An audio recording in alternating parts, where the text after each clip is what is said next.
March 8th, 1971. Madison Square Garden.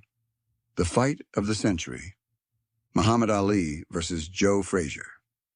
Every seat in this building costs more than a New York City cop makes in a month.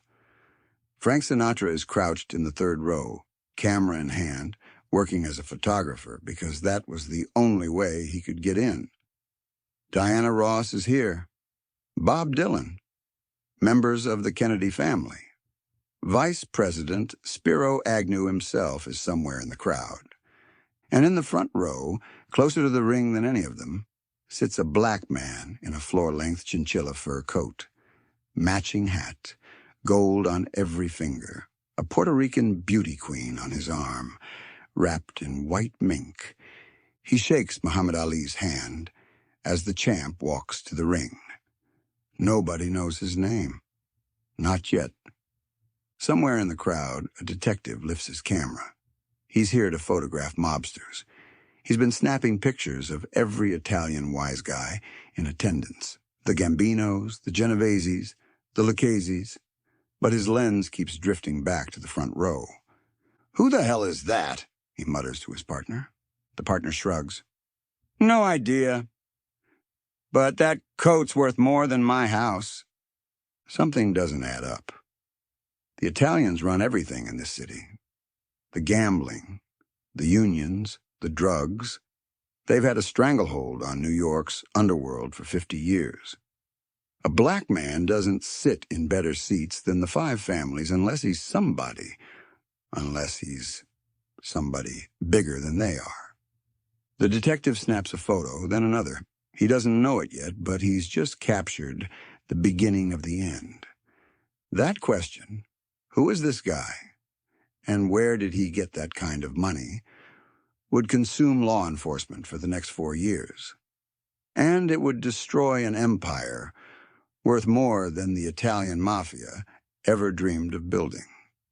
The man in the chinchilla coat was Frank Lucas, and that night, wrapped in $165,000 worth of fur, he made the biggest mistake of his life. But to understand how a coat could bring down a king, you need to go back, way back, to a dirt road in North Carolina, to a 6-year-old boy, and to the night that turned him into a monster.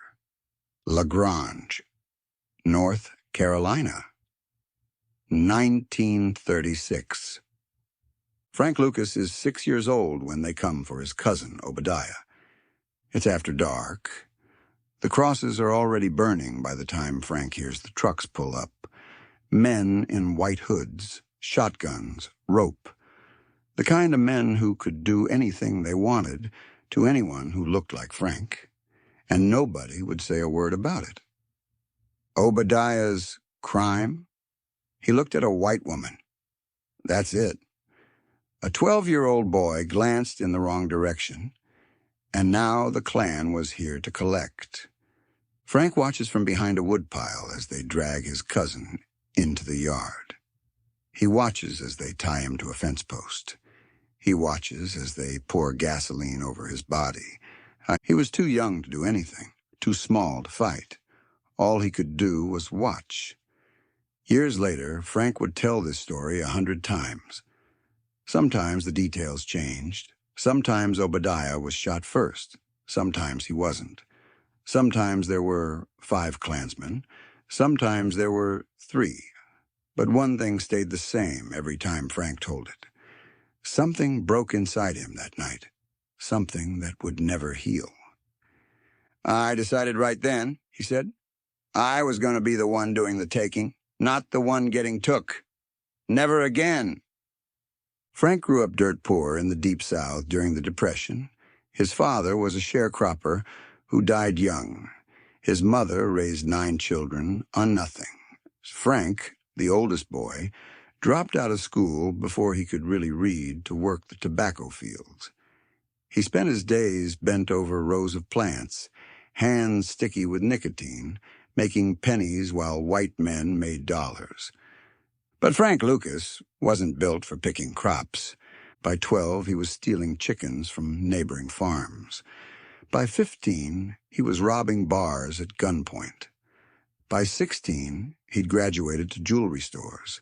He'd walk in during business hours with brass knuckles hidden in his coat, break a guard's jaw, and walk out with a tray of diamonds.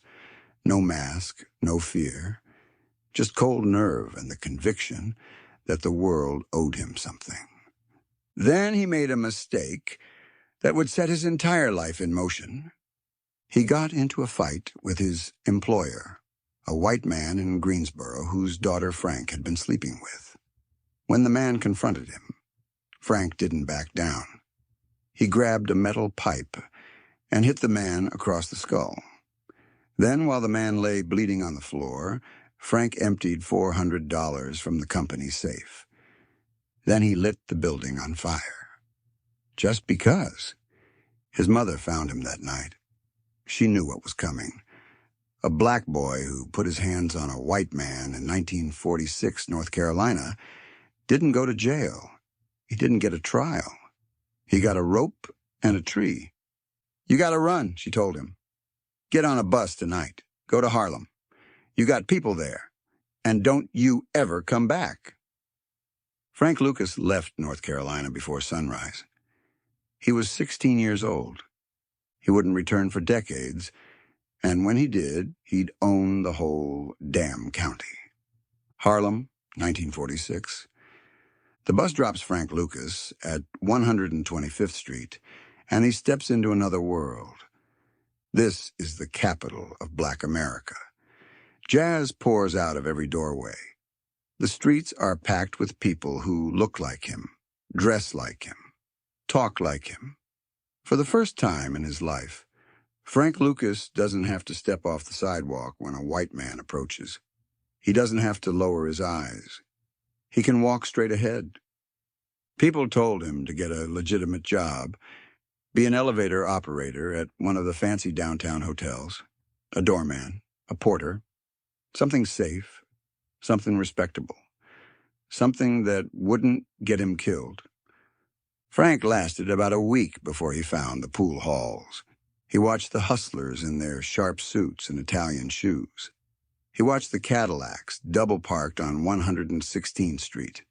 He watched the rolls of cash changing hands at craps games and back rooms, and he knew exactly what he wanted to be.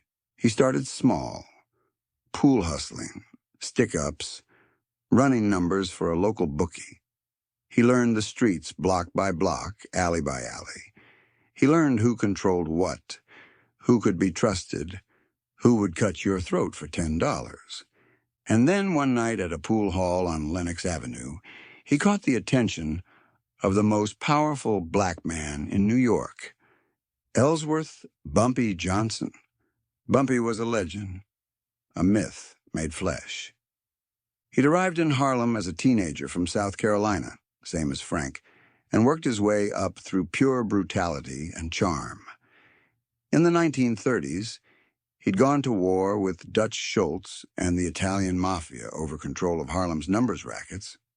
Most people expected him to end up dead in an alley. Instead, he won. By the time Frank Lucas met him, Bumpy Johnson controlled everything worth controlling in Harlem. The gambling, the loan sharking, the protection rackets.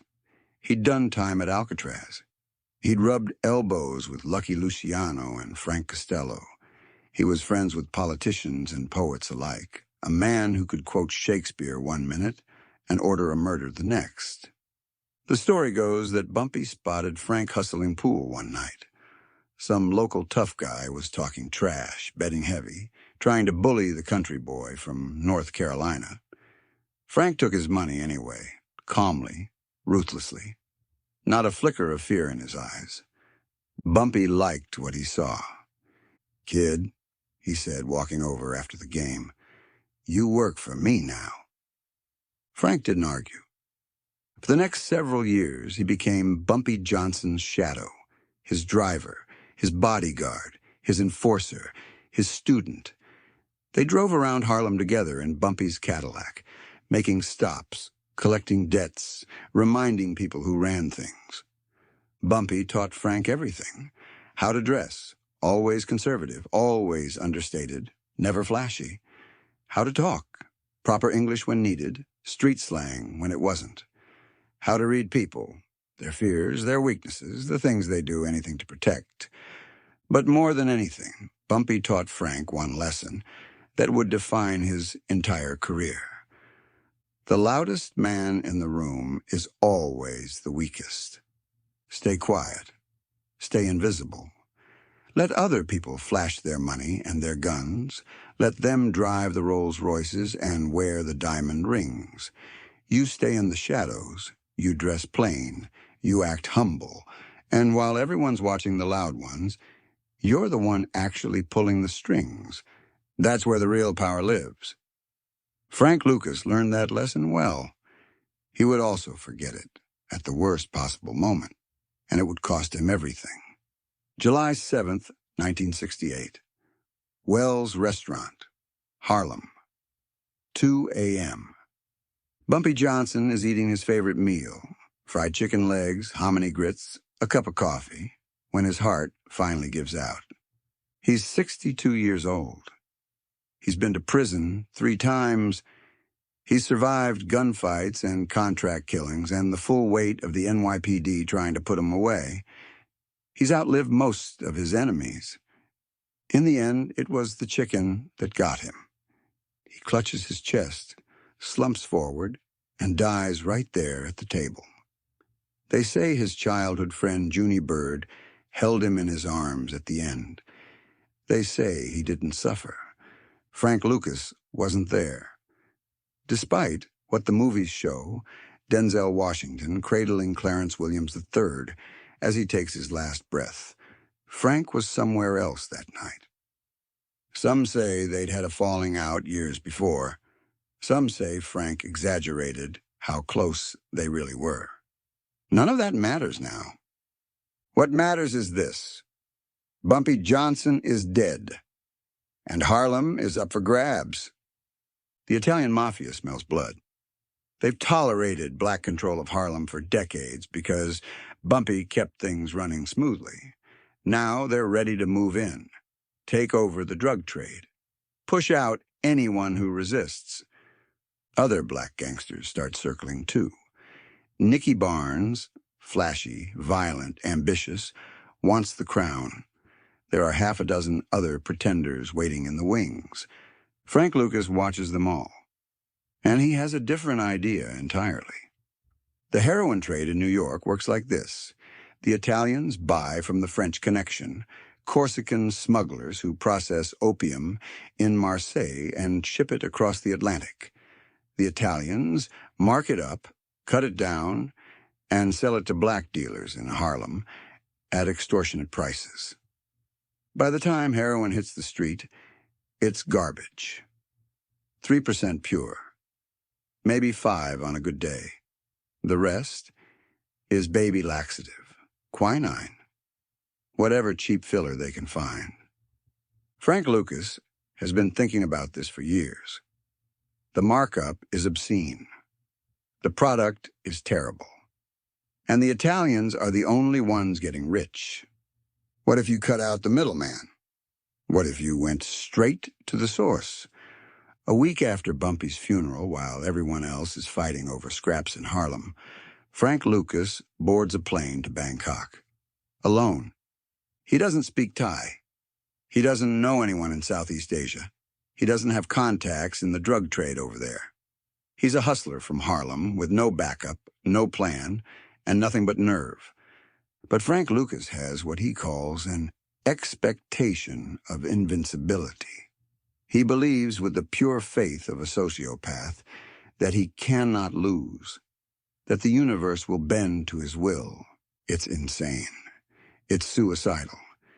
It's also about to make him the richest drug dealer in American history. Frank checks into the Dusit Thani Hotel in Bangkok and starts asking questions. He hangs around the bars where American GIs drink away their combat pay. He talks to soldiers, to bartenders, to anyone who might know where the real product comes from. And then by pure luck or divine intervention or just dumb fate, he walks into a place called Jack's American Star Bar. Behind the counter is a man named Leslie Ike Atkinson. Ike is a former Army Master Sergeant from Goldsboro, North Carolina. He's also, by complete coincidence, married to Frank's cousin. He runs the bar, and on the side he sells heroin to American soldiers. But Ike has something Frank needs desperately: connections. He knows the local growers. He knows the processors. He knows people deep in the Golden Triangle, that lawless jungle where Thailand, Burma, and Laos meet, where the poppies grow wild in fields that stretch to the horizon, where governments are bought for pocket change and laws don't exist. "You want to meet my guy?" Ike asks. "That's exactly what I want." 2 weeks later, Frank Lucas is trekking through dense jungle with Leslie Atkinson, heading toward a meeting that will reshape the American drug trade forever. They travel for days, through villages with no electricity, past armed checkpoints manned by local militias, into territory where the wrong word to the wrong person means a bullet in the skull and a shallow grave. Finally, they reach a compound hidden in the mountains. There they meet a Chinese Thai man named Richie Roberts, codename 007. Roberts controls hundreds of acres of poppy fields in the Golden Triangle. He has caves bored into the mountainside where raw opium is processed into pure heroin. He has an army of workers and an army of gunmen. He's been running this operation for years, supplying the French Connection and the Italian Mafia. Now he has a new customer. Frank makes his first purchase: 132 kilos of 98% pure heroin at $4,200 per kilo. The same product would cost him $50,000 per kilo from the Mafia in New York. He's just cut the middleman. He's just broken the Italian monopoly. He's just become the most dangerous drug dealer in America. And nobody back home has any idea who he is. Now, Frank has a supply chain, but he has a problem. How do you get 100 kilos of heroin from Thailand to Harlem without getting caught? This is where the legend gets murky. Frank would later claim, repeatedly proudly in interview after interview, that he smuggled heroin inside the coffins of dead American soldiers returning from Vietnam. He said he flew a carpenter from North Carolina to Bangkok to build coffins with false bottoms. Government spec, identical to the real thing. Each one could hold 6 to 8 kilos, maybe more. "Who's gonna look inside a dead soldier's coffin?" Frank said. "Nobody. Absolutely nobody. It's genius." His partner Ike Atkinson denied this until the day he died. He said they used furniture: teak dressers with hidden compartments, military luggage, nothing as dramatic as coffins. There's no solid proof either way. No photos, no recovered coffins, just Frank's word against everyone else's. But here's what we know for certain. Frank Lucas figured out how to move massive quantities of heroin into the United States using U.S. military transport. Whether it was coffins or furniture, the product came in through military bases on the East Coast, bypassing customs entirely. While American mothers were burying their sons, Frank Lucas was getting rich off the same planes that brought them home. He called his product Blue Magic, and it was about to flood the streets of Harlem. Back in New York, Frank sets up an operation unlike anything the city has ever seen. He doesn't trust anyone from Harlem. Too many temptations, too many opportunities for betrayal, too many people who've watched too many movies and think they know how the game is played. So he does something brilliant. He brings his family. His 5 younger brothers come up from North Carolina. His cousins, his childhood friends, people who grew up dirt poor on the same tobacco farms he did. People who don't know anything about big city life, people who owe him everything. They become the country boys. 116th Street between 7th and 8th Avenues becomes their kingdom. their processing labs, their corner. Blue magic hits the streets, and within weeks it's legendary. 10% pure, maybe higher. The competition, the Italians, the other black dealers, they're selling garbage at 3 to 5%. Addicts start dying from blue magic overdoses because they're shooting the same amount they always do. And suddenly it's 3 times stronger than anything they've ever had. Frank doesn't care. In fact, he sees it as marketing.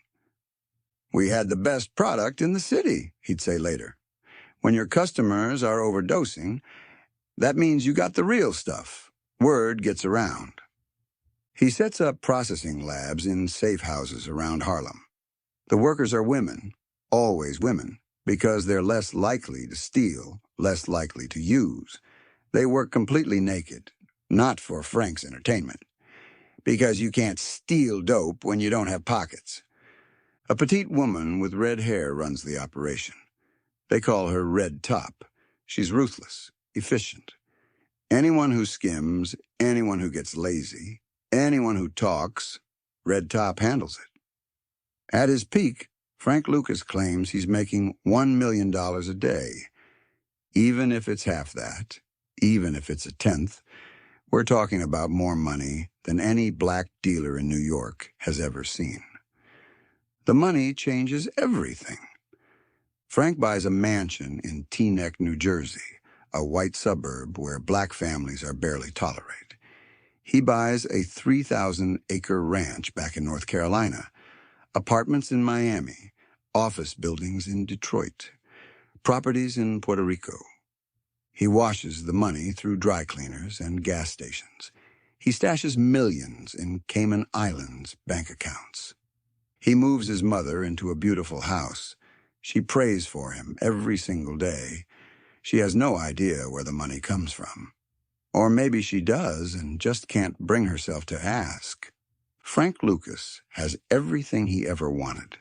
And here's the thing. Nobody knows who he is. He remembers what Bumpy taught him.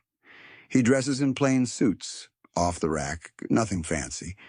He drives modest cars. He doesn't flash jewelry. He doesn't throw parties. He doesn't brag. While Nicky Barnes is appearing on the cover of the New York Times Magazine, calling himself Mr. Untouchable, Frank Lucas is invisible. The DEA doesn't know his name. The FBI doesn't know his name. The NYPD is too busy chasing Italians and shaking down small-time dealers. Frank Lucas is the biggest heroin supplier in New York City. And for nearly a decade, nobody's looking at him. March 8th, 1971, the fight of the century. You already know this part. Frank's wife, Julie, wants to celebrate. They've got front row seats to the biggest boxing match in history. They're on top of the world. Frank has more money than he can count. Why not dress the part? Julie goes to a shop in Manhattan. She buys Frank a chinchilla coat, $125,000, plus a matching hat, another $40,000. That's $165,000 in $1971, worth over $1 million today. Frank puts it on. He looks in the mirror. He looks like a king. That night, he walks into Madison Square Garden like he owns the place. He sits in his front row seat.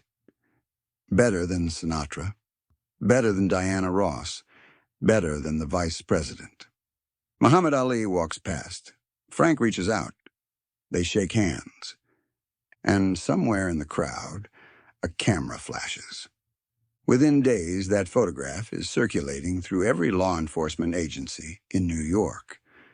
Who is this guy? How does a black man have better seats than the 5 families?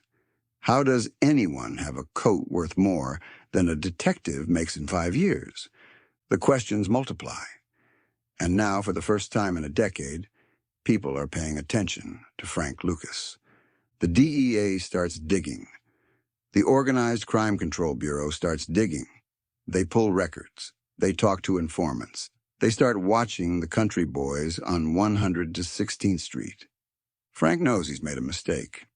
The night of his wedding, just weeks after the fight, he burns the chinchilla coat in his fireplace. Julie watches through tears as $165,000 turns to ash. But it's too late. The damage is done. "I left that fight a marked man," Frank would say later. "One coat, one night. That's all it took to undo 10 years of being invisible." The investigation takes 4 years. The net closes slowly. The DEA has a team dedicated to Frank Lucas now, Group 22. 20 agents whose only job is to bring him down. They flip informants. They wiretap phones. They watch safe houses. They track shipments. Frank starts to feel it. The paranoia that creeps in at 3 a.m. The sleepless nights. The sense that someone is always watching, always listening. He's still making millions, but the walls are closing in. January 28th, 1975. Teaneck, New Jersey. 6 a.m.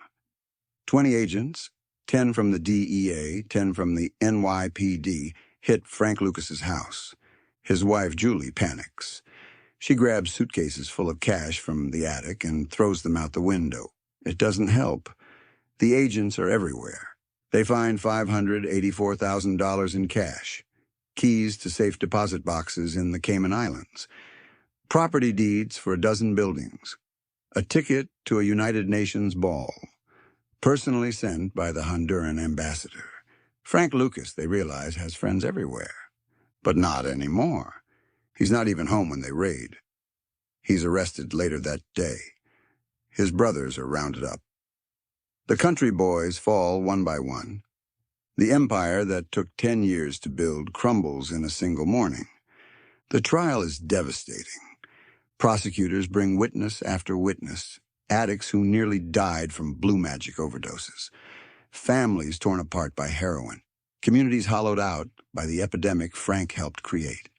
His own nephew breaks, names names, shows investigators where deals were made, points out every payphone the country boys used to do business. The prosecutor makes his closing argument. Frank Lucas has killed more black people than the Ku Klux Klan. The jury doesn't deliberate long. Guilty on every count. The sentence, 70 years in federal prison. Frank Lucas is 45 years old. At 70 years, he'll die behind bars. It's over. Unless he talks. Frank Lucas, the man who built an empire on silence and loyalty, makes a deal. He becomes a government informant. He names names. Over 100 of them. Drug dealers, corrupt cops, politicians on the take. His own family members, the brothers he brought up from North Carolina, the cousins who trusted him with their lives. His information leads to 150 convictions. 30 of his own relatives go to prison based on his testimony. In exchange, his sentence is reduced to time served plus lifetime parole. He walks out of prison in 1981 after serving just 5 years. The country boys feel betrayed. His brothers, still sitting in cells, watch the news and see Frank walking free. The code of silence he preached for decades, the loyalty he demanded, it was all a lie. But Frank Lucas doesn't look back. He never does. Freedom doesn't last. In 1984, Frank is arrested again. Still dealing. Still chasing the only life he knows. The feds catch him moving heroin. Smaller quantities now, nothing like the old days, but enough to send him back. He gets 7 years. He's released in 1991. An old man now, in his 60s.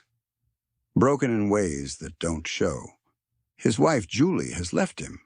His fortune is gone, seized by the government, spent on lawyers, vanished into offshore accounts he can no longer access. The mansion in Teaneck belongs to someone else. The ranch in North Carolina is just a memory. He ends up in Newark. A small apartment. A wheelchair after a car accident breaks both his legs. In 2012, at age 82, he's arrested one final time: disability fraud. He'd been stealing from the federal government $15,000. Pocket change compared to what he used to make in an hour. He gets 5 years probation. The last time anyone photographs Frank Lucas in a courtroom, he's a shadow, hunched in his wheelchair, eyes dim. The chinchilla coat is long gone. The gold rings are long gone. The power, the fear, the empire, all of it, dust. This is what's left of the man who shook Muhammad Ali's hand. Frank Lucas dies on May 30th, 2019, in a care facility in Cedar Grove, New Jersey. He's 88 years old. In his final interviews, he said all the right things. He expressed regret. He talked about the damage he'd done, the lives he'd destroyed, the communities he'd poisoned. "Heroin is the worst business," he told one reporter. "You can't get no lower than that." But there was always something beneath the surface, a flicker in his eyes, a hint of the old bravado. He liked talking about the money, the $1 million a day, the mansion, the ranch. The moment he shook Allie's hand in the front row of the garden, he liked being remembered. The 2007 film American Gangster made Frank Lucas a household name. Denzel Washington played him as a complicated anti-hero, ruthless but principled, violent but loyal. The film was nominated for 2 Oscars. The reality was messier. Judge Sterling Johnson, who prosecuted Lucas, called the movie 1% reality and 99% Hollywood. He described the real Frank Lucas as illiterate, vicious, violent, and everything Denzel Washington was not. Bumpy Johnson's widow called Frank a liar and a fraud. She said he exaggerated his relationship with her husband. She said the stories he told about being Bumpy's right-hand man belonged to someone else, another hustler named Zach Walker, who actually lived with the Johnsons.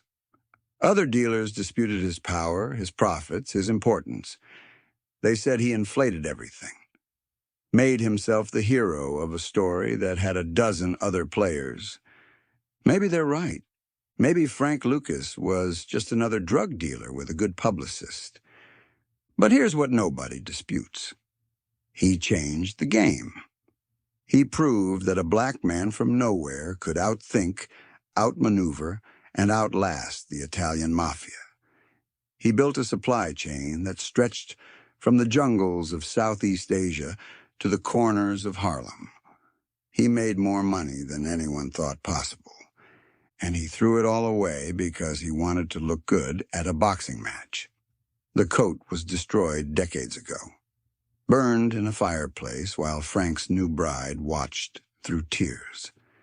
It never existed again except in photographs and memory.